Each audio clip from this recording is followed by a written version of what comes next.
안녕하십니까, 김한입니다. 이번 시간에는 2024학년도 전주교육대학교 정시기출문제 중에서 5점 문항에 대해서 살펴보겠습니다.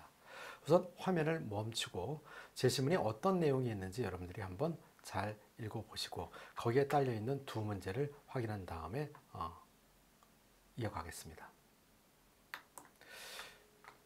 기후위기에 관련된 제시문인데 잘 읽어보셨죠? 자, 문제 1은 제시된 글을 참고하여 기후위기의 원인을 설명하고, 자, 인간의 생활이 어떻게 달라져야 하는지에 대해 자신의 견해를 말하시오 라고 했어요. 출제 의도를 살펴보면요.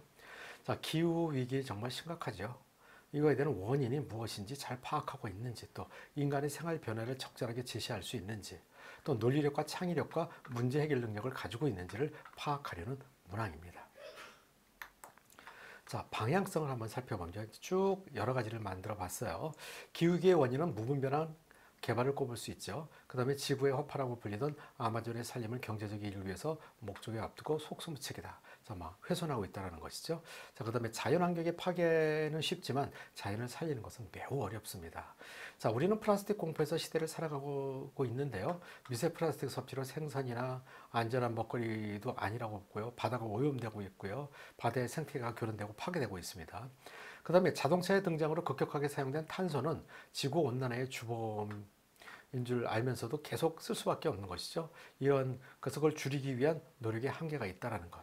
그 다음에 전 세계의 물질 중심의 사회가 되기 때문에 소비가 증가하는 온실가스도 빠르게 증가하고 있다는 것. 이것도 방향성으로 참고하시고요. 자, 기업은 신재생 에너지를 중심인 산업을 전환해야 된다. 자, ESG 많이 활성화되고 있죠. 자, 그 다음에 다음 세대를 위한 절제된 소비를 해야 된다는 것. 그 다음에 자연환경과 조화로운 활동을 해야 된다는 것도 생각해 보시고요. 탄소 배출이나 온실가스를 줄이기 위해서 노력하고, 그 다음에 생활 속에서 플라스틱 배출 감소 노력, 그 다음에 에너지 절약, 대중교통 이용, 자전거 타기, 채식 문화 확산 등이 이러한 노력으로 매우 중요하다. 이 채식 문화 확산이 어떤 영향이 있냐면 메탄가스가 만들어지는 거에서 동물 키우는 것을 줄이는 부분, 동물을 키우다 보면 메탄가스가 나오게 되거든요. 축산에서요. 자, 이런 부분에 대해서 나타난 것이고요.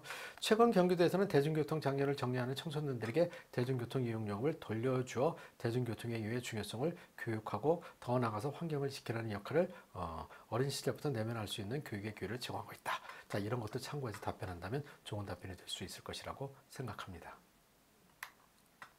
자, 2번 문제는요. 두 번째 문제는 제시된 글을 참고하여 기후위기에 대응하기 위한 미래교육의 방향을 제시하고 이에 맞는 교육 방법의 사례를 들어서 말하시오.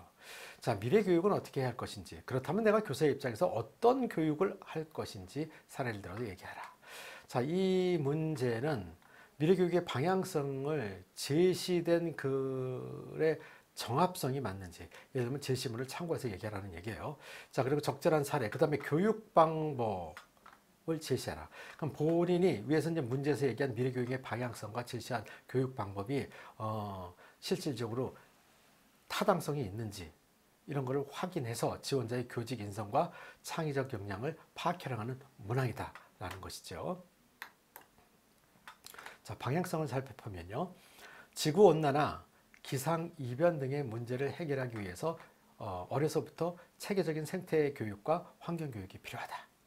자, 환경 교육을 암기하는 교육이 그치지 않고 체험하고 실천하는 교육으로 이루어져야 된다는 건 매우 중요한 부분입니다. 그 다음에 환경 문제 해결에 필요한 과학적 기술 교육을 강화해야 된다. 왜냐하면 학생들이 환경 교육을 할 때 과학적 이론을 토대로 교육을 시켰을 때 학생들이 이해하기가 쉽기 때문입니다. 자, 그다음에 세계가 연대하여 이런 문제를 해결하지 않으면 우리는 가해자인 동시에 피해자인 세상에서 벗어나지 못한다는 것을 근거로, 자, 글로벌 시민성 강화 교육을 해야 된다는 거 매우 중요한 부분이고요. 자, 그다음에 다양한 문화와 배경을 가진 학생들이 협력하여 공동의 목표를 달성할 수 있도록 지도해야 된다는 것도 꼭 기억하시기 바랍니다. 자, 환경 및 에너지 사용 교육을 어린 시절부터 실시하여 환경 보호에 기여할 수 있도록 실천하는 인식을 증진시킬 필요도 하다. 그러니까 어렸을 때부터 환경 교육이 필요하다는 얘기가 되겠죠. 자, 기후 문제는 좀 복잡하지요. 자, 그러다 보니까 학생들에게 창의적이고 비판적 사고를 배양하는 교육이 필요해요. 자, 이런 능력이 갖추고 있다면 그러한 걸로 인해서 어떤 혁신적인 아이디어를 발굴할 수 있다는 것, 이런 능력을 키움으로 인해서 기후 문제를 해결할 수 있는데 조금이라도 도움이 될 수 있다는 것이죠. 자, 이러한 것들을 토대로 답변을 준비해 보시기 바랍니다. 마지막으로 교육대학교 면접을 준비하는 방법은 세 가지 방법이 있는데요. 가장 짧은 시간에 효과를 거둘 수 있는 방법은 현장 특강에 참여하는 방법입니다. 자, 그래서 현장 특강 온라인 연계 강좌는 김한 컨설팅 홈페이지의 시간표를 확인해 보시면 12월 29일부터 수업이 시작되는 것을 확인하실 수 있을 것입니다. 자, 그 다음에 인터넷 강의입니다. 학생들이 시간이 여의치가 않고 현장 강의에 참여하기가 쉽지 않은 경우에는 인터넷 강의를 통해 가서 여러분들이 교육 이론이라든지 답변하는 방법이라든지 이런 거를 숙지한 다음에 스스로 연습하는 시간을 가진다면 도움이 될 것입니다. 기만 컨설팅 홈페이지에 인터넷 강의가 개설되어 있습니다. 자, 그다음에 이제 마지막으로는 그 인터넷 강의를 들을 시간도 또는 또 현장에 올 여의치 않은 상황이라고 한다면 교대 면접, 사대 면접, 기만 컨설팅의 면접 준비하는 필독서죠. 자, 이 필독서를 꼼꼼히 읽어보고 책에 있는 내용대로 연습을 한다면 도움이 될 것입니다. 하지만 이런 것들은 시간이 많이 오래 걸리는 것이기 때문에 가장 짧은 시간에 해결할 수 있는 방법은 현장 강의라고 생각하시면 됩니다. 여러분, 감사합니다.